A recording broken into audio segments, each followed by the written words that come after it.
Proverbs 27:23. Y'all stop, you get that. Proverbs chapter 27, verse 23.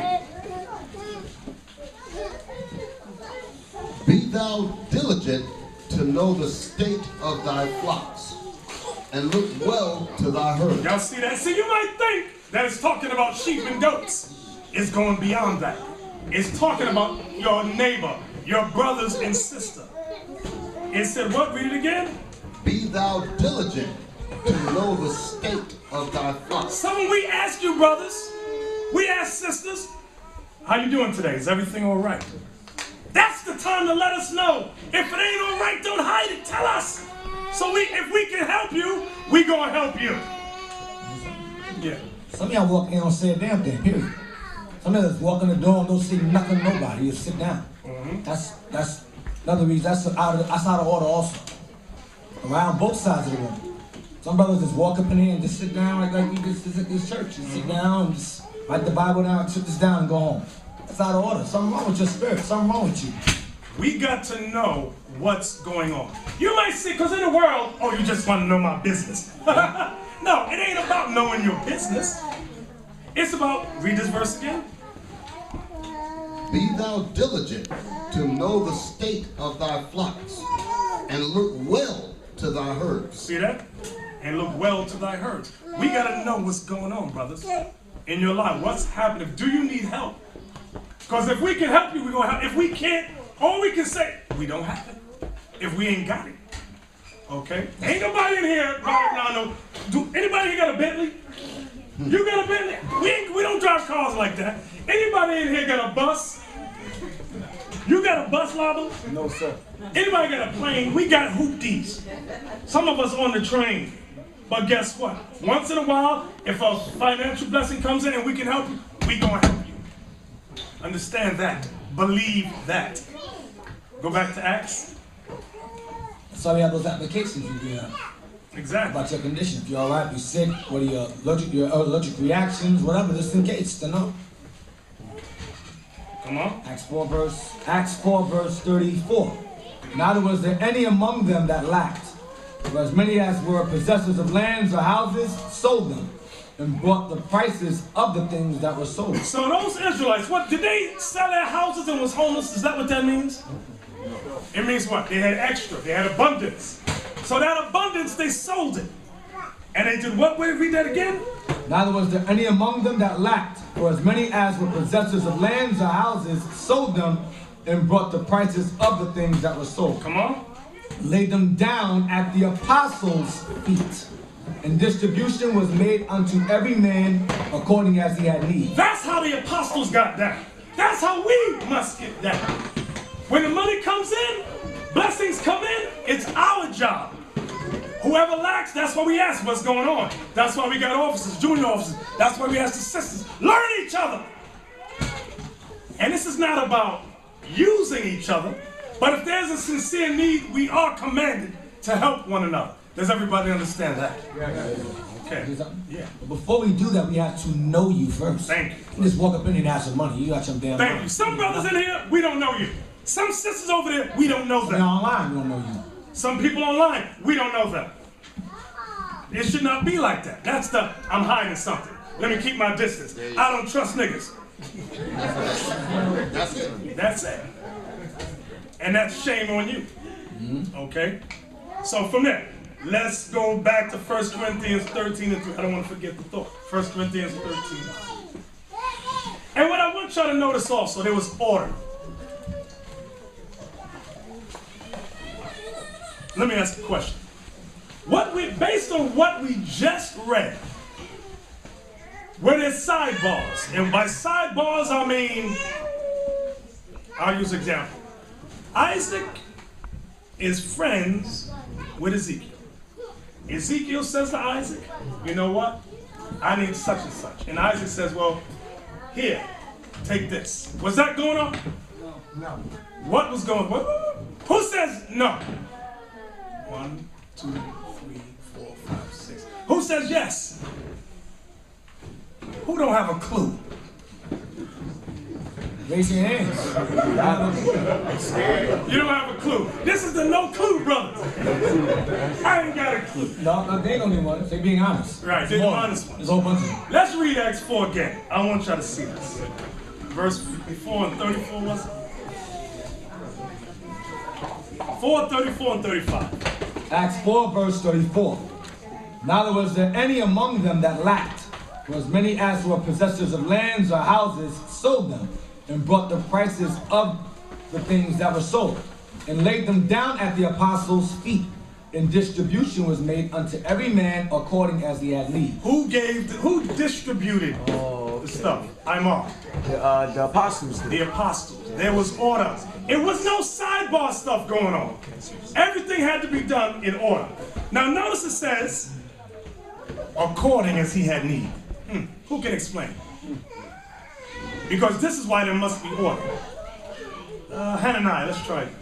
One person might got one kid in their household. They don't need as much as a person who got 8 kids in their household. So you want to distribute how the families need. Y'all heard that? That's why it had to be done in order. Use an example of Isaac and Ezekiel. We might know of families that need more than he needs. So we have to deal with that first. But him not knowing because he don't know what's going on with everybody will make the error thinking he's doing a good thing and deal with that brother. You understand that? Yeah. Whereas we would know, wait a minute, this brother, like the example Hananiah said, this brother got 1 child. He needs food, okay, we got to deal with that. This brother and sister got 8 kids. We definitely got to look out for them, but there's a greater need over here. Okay? There's a greater need. We got to look at things like that. That's what the apostles did. Read verse 35 again. Verse 35. And laid them down at the apostles' feet, and distribution was made unto every man according as he had need. Right. So if we got, let's say we got $1,000 extra who we can distribute to. We got to consider the brother who has 1 child, the brother who got 8 kids. And we got to sit down, counsel, and say, listen, let's give X amount to this one. Ain't nobody going to get left out. Understand that. Nobody gets left out. But it got to be done properly and in order. And that's something we all have to learn. Because coming from a low state of mind, a Negro state of mind, we don't think order. Okay? No, we don't. That's why you got right. We don't. That's why the Most High repeats himself. Read the last verse. Yeah. That's why the Most High repeats himself over and over again because Jake don't listen. 37. Having land, sold it, and bought the money, and laid it at the apostles' feet. He says it twice. Because Jake don't listen. The Most High always says things more than 2 or 3 times. Because Jake don't listen. They don't like order. Exactly. Good. And by the way, for the apostles to distribute it, they have to know what's going on. That's right. Brothers don't want people to know what's going on in their house. Exactly. They have to know what's going on. That's that pride. Exactly. We can't have that pride up in here. Okay? Because if I ain't got, I'm going to tell you, I ain't got it. We heard 2 families now possibly might be getting evicted by the end of the month. We are looking into that. How can we help them? After this class, we're going to have counseling. What do we have? Can we help anybody? That's how we get down. Understand that. Because why? That's what the Bible says for us to do. Okay? From there, let's go back to 1 Corinthians 13 and 3. 1 Corinthians 13, verse 3. And though I bestow all my goods to feed the poor, and though I give my body to be burned, and have not charity, it profiteth me nothing. So now, what is he saying here? Again, we've read it at least 4 times, right? Phil? He's saying that all the riches that you gain in the world don't mean anything if you're not helping out your people that keep the laws. Exactly. That's exactly what he's saying. That is exactly what he's saying. It means nothing if you're not helping your people that keep the commandments. All right? From there, Matthew 19 and 16. Now, we read this one all the time on the street. But I'm going to see who's thinking now, who got their mind right. Matthew 19, verse 16. And behold, one came and said unto him, Good master, what good thing shall I do, that I may have eternal life? And he said unto him, Why callest thou me good? There is none good but one, that is God. So Christ always gave the credit to the Father. He never took it upon himself. He always glorified the Father. When we speak, we always got to glorify the Father as well. Don't say, this is me. You know who I am. You know what I've Brother, you ain't nobody. You better give all glory to the Father, because that's what Christ did. You better follow that example. Come on. But if thou wilt enter into life, keep the commandments. If you want salvation, brothers, Christ gave you the keys right there. Keep the commandments. That's going to get you to this new kingdom coming. Okay? He said unto him, which? Jesus said, thou shalt do no murder. Don't do no murder. Come on. Thou shalt not commit adultery. Thou shalt not commit adultery. Thou shalt not steal. Thou shalt not steal. Thou shalt not bear false witness. Thou shalt not bear false witness, meaning lie. Okay? Honor thy father and thy mother. Honor your father and mother. And thou shalt love thy neighbor as And thyself. thou shalt love thy neighbor as thyself. Come on. The young man said unto him, all these things have I kept from my youth. Up, what lack I yet? Watch this. Jesus said unto him, if thou wilt be perfect, go and sell that thou hast, and give to the poor, and thou shalt have treasure in heaven, and come and follow me. But when the young man heard that saying, he went away sorrowful, for he had great possessions. Read 21 again. I'm going to see who got the thought. Jesus said unto him, if thou wilt be perfect, go and sell that thou hast, and give it to the poor, and thou shalt have treasure in heaven, and come and follow me. What did he mean by that? Yahshua. He meant that he still didn't have that charity in his heart yet for his people. So he needed to go ahead and do that, help provide, like we read in Acts 4, for his people. Very good. Exactly. That's exactly. Christ was saying you don't have that love for your neighbor. Go and help the poor of Israel that believe on me. That's what he's telling them. And the guy was very sorrowful. Sometimes brothers read that and go, wait a minute. Did Christ mean give away everything and be homeless? That's not what Christ is saying. Help your people. Yes, Josiah. There was two parts what Christ said. The first one, he said, sell what you have and go help your people. The second one was come and follow me. Right, exactly. Come, and thank you for pointing that out. And come follow me. He got sad. The brother got sad. We read an example of that in Acts 2 and Acts 4 of brothers and sisters who sold what they had and followed Christ. But for the rich, some of them, it's very difficult to help their neighbors, love their people. Okay, from there, let's go to Matthew 5 and 3. Damn. Yes. A lot of them can't, like they see us in the street and this is a labor of love, what we do. A lot of them can't see themselves doing that. Right. That's a big crutch in their mind. Exactly. I don't get in the street. Everybody looking at me like a fool. Mm-hmm. You're absolutely right.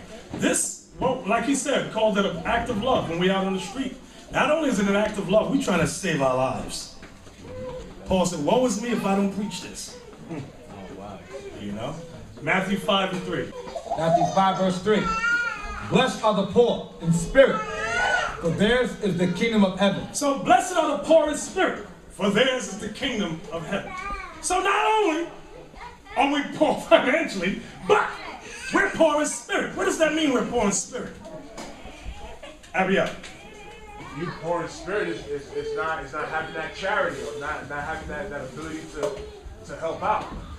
Not having that within you. Gotcha. Spirit is talking about these scriptures. So it's talking about the unbelievers that we go out there and teach. They poor in spirit. Blessed are the poor in spirit. That's right. Poor in spirit, meaning that we don't know who we are. Okay. Knowledge of the commandments. And that we Israel. And these are the things, these are the necessity. That's the basic necessity that we need. Watch this. Hold on. Go to Isaiah 14. Because a Christian will read this and go, blessed are the white man will jump up, I'm poor in spirit. It's not talking about you, Mr. White Man. It's not talking about you, Mr. Chinese man, Mr. African man. This is talking about someone else. Isaiah, and here's the proof. Isaiah 14:32. Isaiah 14 verse 32. Here's the precept. What shall one then answer the messengers of the nations? What shall one then answer the messenger of the nations? That the Lord hath founded Zion, That the Lord hath founded Zion, and the poor of his people shall trust in it. and the poor of his people shall trust in him. So back to Matthew 5 again.